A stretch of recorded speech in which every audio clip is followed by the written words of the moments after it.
Also durch die fehlende Vorderradfederung ist natürlich dann sehr hart zu fahren.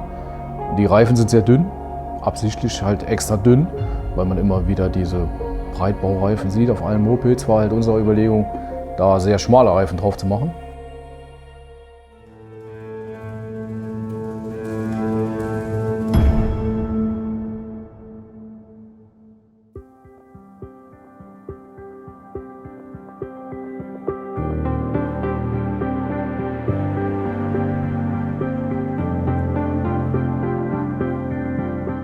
Also anfangs war es erstmal nur ein Projekt von mir alleine, bis Tilo dann eingestiegen ist. Aber grundsätzlich haben wir eigentlich immer ganz gut harmoniert. Einmal, glaube ich, gab es eine Reilerei, aber ich weiß schon gar nicht mehr warum. Aber grundsätzlich hat es immer gut harmoniert und alles zusammen funktioniert, ja doch. Ja, die Zusammenarbeit ist generell mit meinem Vater immer ein bisschen schwieriger gestaltet, die sich. Vor allem, wenn es um den Metallbereich geht, weil der ist halt Schreiner, ist der beste Schreiner, den ich kenne. Aber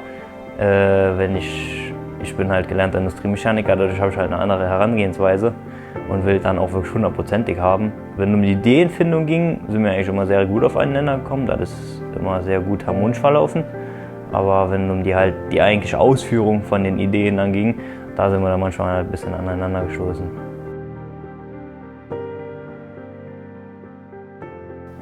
Hallo, mein Name ist René, ich komme aus der Eifel und habe mit meinem Sohn Tilo zusammen diese Herkules gebaut.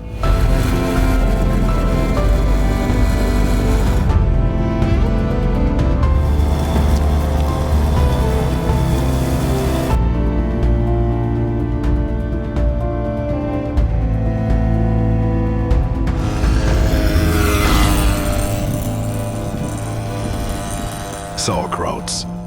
The authentic streetwear brand for petrolheads.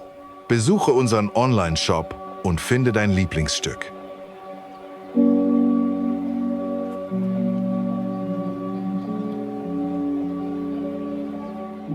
Der erste Anfang war mit dieser grünen Herkules. Ja, da habe ich mit Kollegen irgendwie Sprachnachrichten ausgetauscht. Da kam er auf die Idee, ein Moped zu bauen, was tiefer gelegt ist. Weil ich wollte die eigentlich original aufbauen.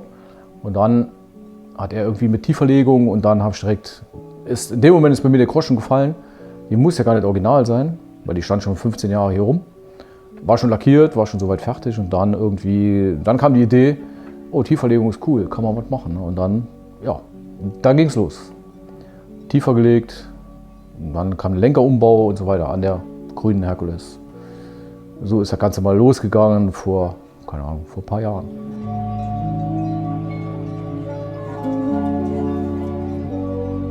Wir waren auf einem Moped-Treffen hier in der Gegend und dann war schon ein Kollege dahin, der hat eine Simson Spatz komplett nackig gemacht. Da ist nur gerade der Rahmen und ein Sitz und ein Lenker, mehr ist da nicht mehr dran. Tiefer gelegt, breiter, Reifen und so weiter.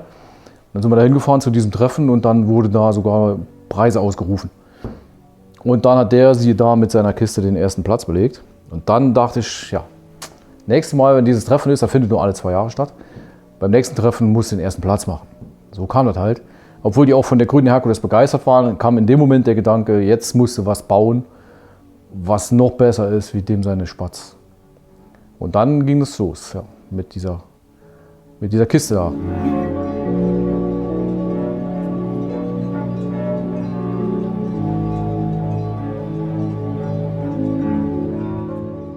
Er war tatsächlich nicht eigentlich wir, sondern es war mehr, er hat Lust, sowas zu bauen und da stand eigentlich mehr oder weniger fest, dass ich halt dadurch, dass ich Industriemechaniker bin und alles auch an die Teile rankomme, halt irgendwie mehr oder weniger gezwungen bin, da mitzumachen und ich dann halt auch nicht ihn in seinen Schreinerkunsten da alleine lassen wollte, sondern dann auch halt da helfen wollte im Metallbereich.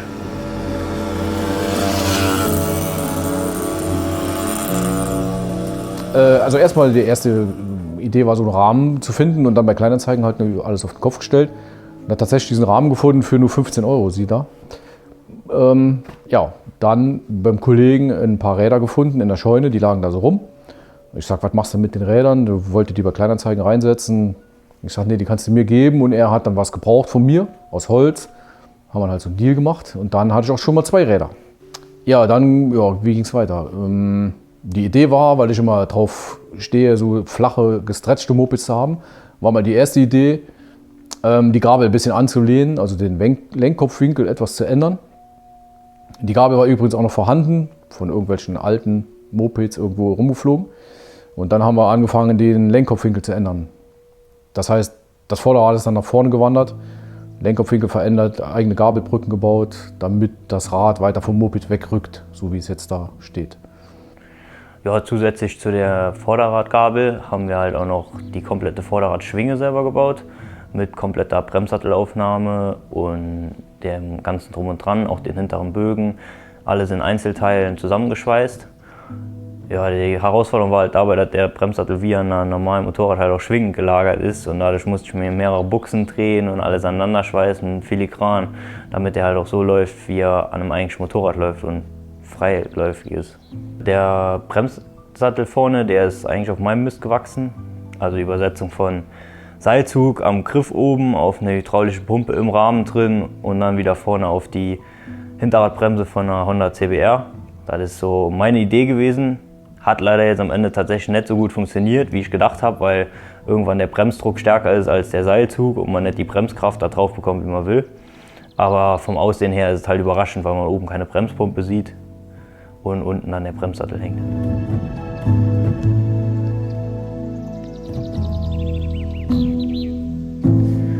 Ja, eine größere Schwierigkeit war halt, die Bremsleitungen vorzubiegen, weil das sind eigentlich Kupfer-Nickel-Leitungen von einem Auto, die zum selber biegen sind. Aber die Schwierigkeit war halt, die genau dahin zu bekommen, wo man will, weil die Position war vorgegeben von den Haltern, die ich schon angeschweißt hatte.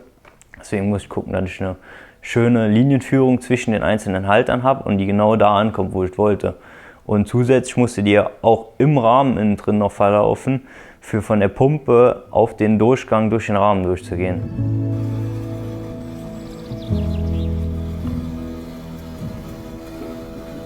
Ja, dann steht man so zusammen und schaut sich das Moped an. Wie ist jetzt Stand der Dinge, was können wir machen? Was wäre der nächste Schritt? Und dann sind auch so Designgeschichten entstanden oder auch verrückte Ideen, die dann eine Eigendynamik entwickelt haben mit der Zeit. Zum Beispiel die Fußrastenanlage. Anstatt dann eine normale Fußrastenanlage dran zu machen, war dann die Idee, diese Achse von der Schwinge einfach durchzuziehen und da dran die Fußrasten zu bringen. Sind relativ weit vom Motor weg, nach hinten versetzt, aber funktioniert. Also wie gesagt, der Rahmen, der war halt von der Hercules 219, so heißt dieses Modell. Von, weiß ich nicht mehr wann, 60er Jahre irgendwann. Dann kam der Tank, der war auch noch vorhanden von der Hercules 220, das ist dann ein Nachfolgemodell. Dann die Felgen sind wie gesagt von der Kreidler, RMC oder ähnlich. Da kenne ich mich nicht so aus mit Kreidler. Dann kam noch ein Schutzblech hinten rein von der Simson. Da war aber ursprünglich mal ein anderes Schutzblech drin, auch von dieser Hercules 219. Aber dann haben wir irgendwann festgestellt, das passt alles nicht zusammen. Da war die Optik nicht so, wie wir uns das vorgestellt hatten. Und dann haben wir den Plan geändert und haben dann dieses kurze Schutzblech eingebaut.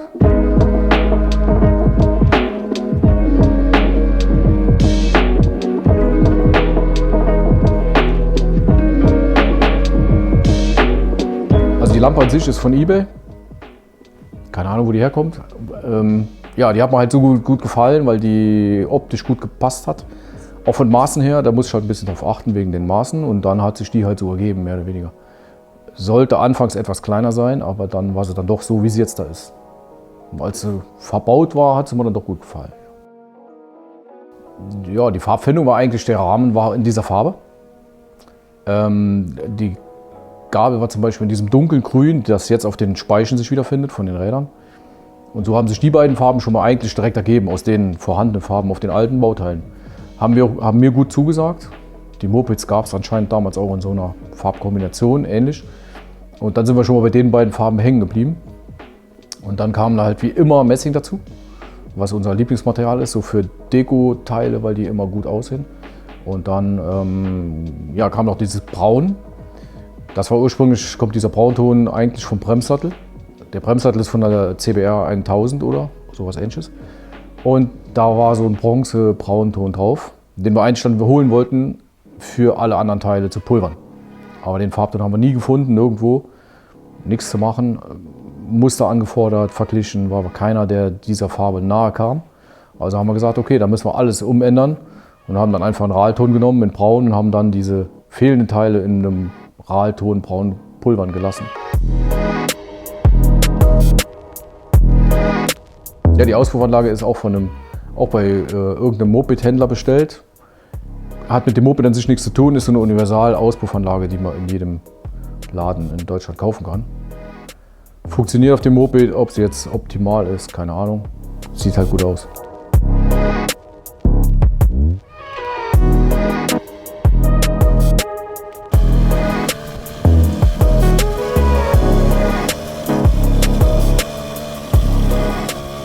Also durch die fehlende Vorderradfederung ist natürlich dann sehr hart zu fahren.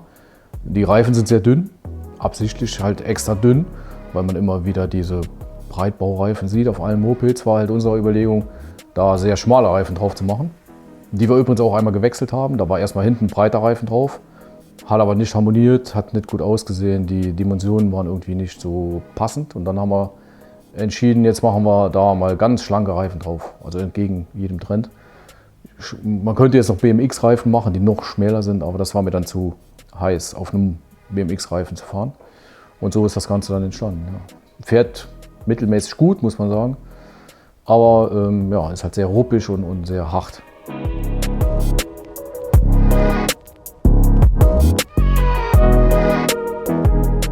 Gedreht habe ich an dem Fahrzeug viele Distanzbuchsen, wie an den Achsen zum Beispiel. Die Achsen selber habe ich auch gedreht. Dann zum Beispiel oben am Lenker, das Mittelstück zwischen den Lenkerenden, sag ich mal, zwischen den geraden Rohren, das ist auch selber gedreht und dann am Ende wieder abgetrennt. Ja, dann noch viele andere Kleinteile gefräst oder auf meiner Drehbank so bearbeitet, wie ich halt hinbekommen habe hier daheim.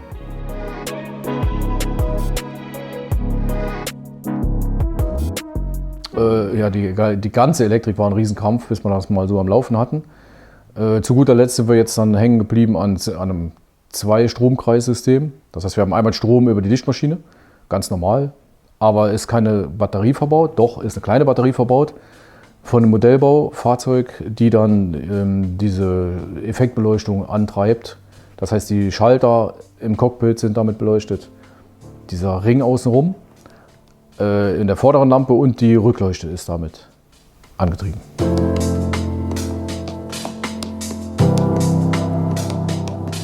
Holz ist halt dazugekommen, weil mein Vater halt Tischlermeister ist und die Passion Holz schlägt halt in dem vor allem, also in meinem Vater vor allem, aber ich bin halt auch mit Holz aufgewachsen, ich mag Holz, ich liebe Holz, deswegen fand ich die Idee super gut, auch noch Holz damit einzubringen, weil es halt auch seinen Charakter widerspiegelt als Tischlermeister.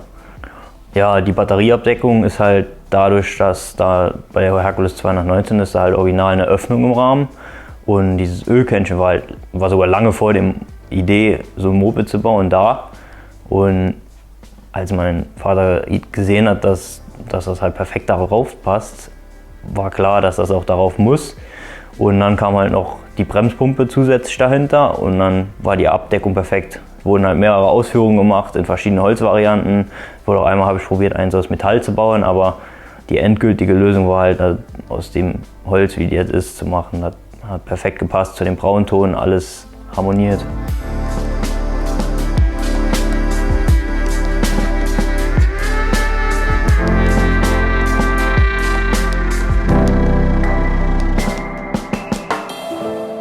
Der Motor ist ein Sachs 50-3, das heißt ein Dreigangmotor. Nichts Besonderes, mit einem 60 Kubik Zylinder drauf und Kolben. Ansonsten nichts Besonderes. Da waren noch 2 Personen mit involviert, mehr oder weniger. Also den Motor, den haben wir von einem Kollegen bekommen. Also einen Dank an den Achim, der uns den Motor verkauft hat. Und ein zweites Dank geht an den Luca, der die Pulverarbeiten gemacht hat. Diese braunen pulverbeschichteten Teile wurden alle von einem Kollegen von meinem Sohn gemacht.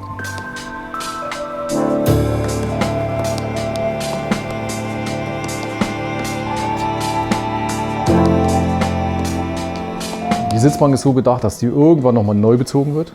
Das war jetzt nur so ein Provisorium mehr oder weniger, weil dieses Treffen wieder anstand. Und dann haben wir halt geschaut, wo wir jetzt schnellstmöglichen Bezug herkriegen. Und dann musste halt eine Couchdecke von meiner Frau dran glauben. Die wurde dann zerschnitten und als Bezug verwendet. Ist jetzt halt, ja, ganz witzig, aber für mich noch nicht die finale Lösung.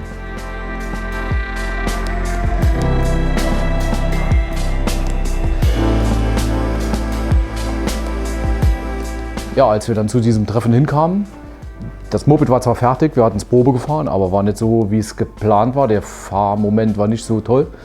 Und dann haben wir das Ding auf den Hänger geladen, sind dann da hoch zu diesem Treffen und haben dann schön das Ding vom Anhänger genommen. Alle haben gestaunt und geguckt und boah, nicht schlecht. Und dann gab es dann doch keinen Pokal mehr und dann war die ganze Arbeit im Prinzip umsonst. Oder wir haben uns dann beeilt für nichts. Ne? Wir hätten uns dann Zeit lassen können und hätten es zum nächsten Treffen mitgenommen. Aber naja, es war halt gerade so fertig geworden. Ein paar Details haben noch gefehlt, die haben wir jetzt dann noch ergänzt. Aber sonst ja, war halt sehr stressig dann die letzte Phase, weil die Zeit läuft einem immer davon, ne? Ganz klar.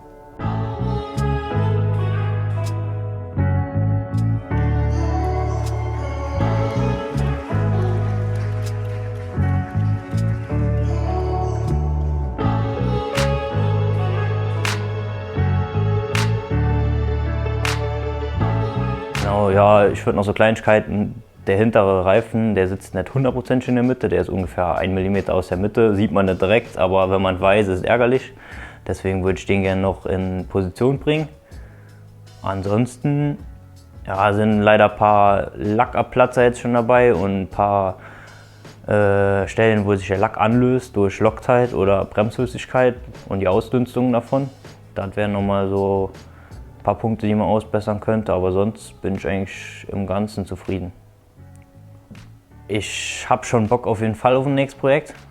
Ich habe ja noch meine Schwalbe da stehen, die ist das nächste kleinere Projekt, weil die nicht lang nicht so umfangreich umgebaut wird, aber schon noch ein paar coole Dinge dran kommen.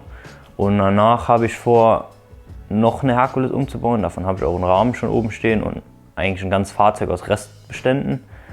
Allerdings ist jetzt erstmal ein bisschen ruhiger angesagt. Wie gesagt, die Schwalbe dann nochmal ein bisschen zum Runterkommen, weil das Projekt hat echt Nerven gekostet. Vor allem unter dem Zeitdruck, da in Lünebach fertig werden sollte.